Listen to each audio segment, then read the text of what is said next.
In 1933, Germany had 6 million unemployed and a currency that had collapsed so completely that people burned banknotes for warmth. By 1939, unemployment had virtually disappeared, and German factories were producing more steel than Britain and France combined. This wasn't magic, it wasn't genius, it was the systematic weaponization of debt, labor, and national accounting. The question isn't how they did it, the question is what it cost, who paid, and why every modern government studies their methods while pretending they don't. History is a cold accountant, and the Nazi economic miracle is one of its most dangerous lessons. The Weimar Republic had died by arithmetic long before Hitler arrived. By 1932, German industrial production had fallen to 58% of 1928 levels. 1 in 3 workers had no job. The previous government had implemented austerity measures that made unemployment worse, while debt servicing consumed 30% of the national budget. When Hitler took power in January 1933, he inherited an economy in complete systemic failure. But here's the first lesson. He didn't fix the economy. He redefined what economic success meant.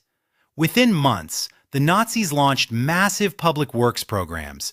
The Autobahn project alone employed 100,000 workers directly and created demand for steel, concrete, and machinery that employed hundreds of thousands more. But this wasn't Keynesian stimulus. It was pre-war mobilization disguised as infrastructure. They weren't building roads for commerce. They were building highways for tanks. The employment statistics looked miraculous because they had quietly redefined unemployment itself. Women were removed from unemployment rolls entirely. Political prisoners disappeared from the statistics. Part-time work counted as full employment. By 1936, official unemployment had fallen to under 1 million, but the numbers were pure theater. The second lesson comes from how they financed this transformation. The Nazis created a shadow banking system called Mefo bills, named after the dummy corporation Metallurgische Forschungsgesellschaft. These weren't government bonds, they were essentially IOUs that German businesses were required to accept as payment for government contracts. The Reichsbank guaranteed them, but they didn't appear on the official budget. By 1938, there were 12 billion Reichsmarks worth of Mefo bills in circulation. This was money printing without calling it money printing. It was deficit spending without admitting to deficits. The genius wasn't economic, it was accounting fraud on a national scale. But here's what made it work in the short term. The velocity of money increased dramatically. When you force businesses to accept government IOUs, and those businesses use those IOUs to pay their suppliers, who then use them to pay workers, you create an artificial circulation that looks like economic growth. The machine stops behaving normally, but for a few years, it appears to be running better than ever. The invisible scaffolding of this miracle was built on 3 pillars that every modern economist understands but rarely discusses openly. First, wage controls. German workers weren't getting rich. Their wages were frozen while productivity increased. The gains went directly to rearmament. Second, import substitution through autarky. Germany stopped buying foreign goods not by choice, but because they couldn't afford them. They called this economic nationalism, but it was really just being broke with better marketing. Third, the systematic looting of political enemies.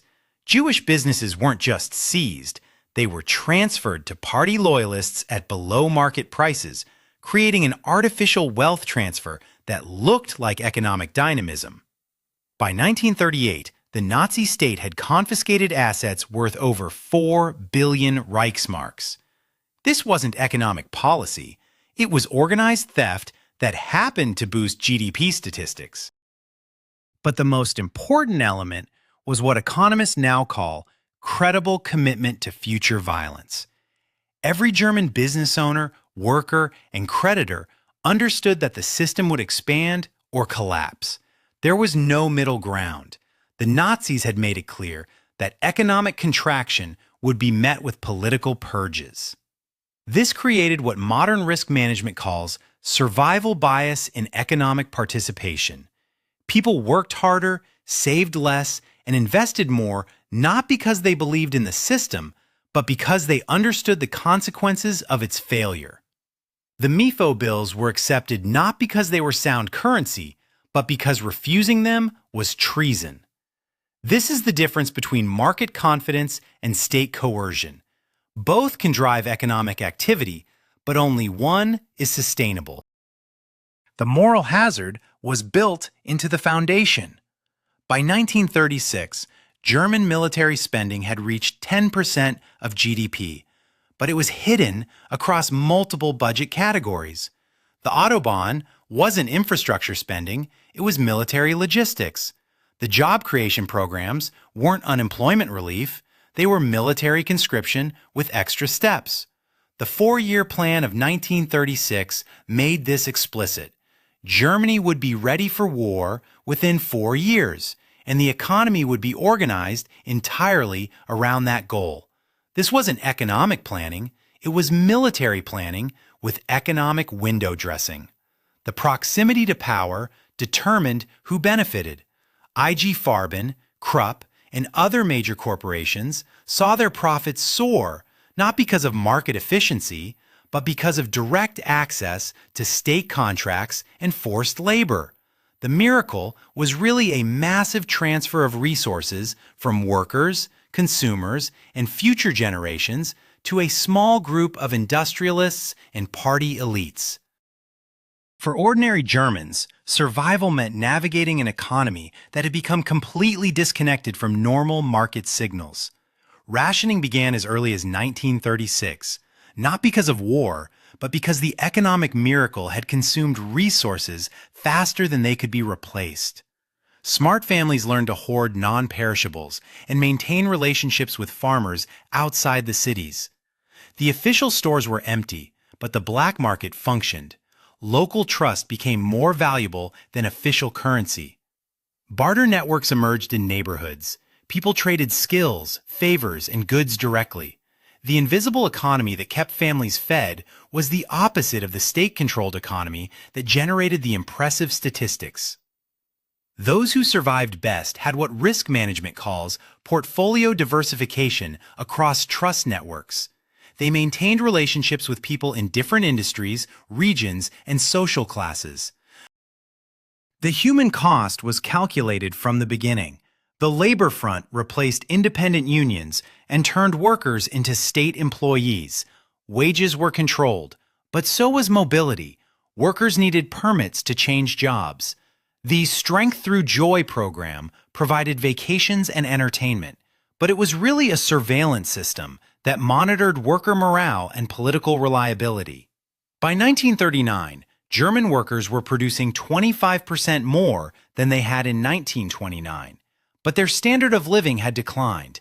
They worked longer hours for wages that bought less.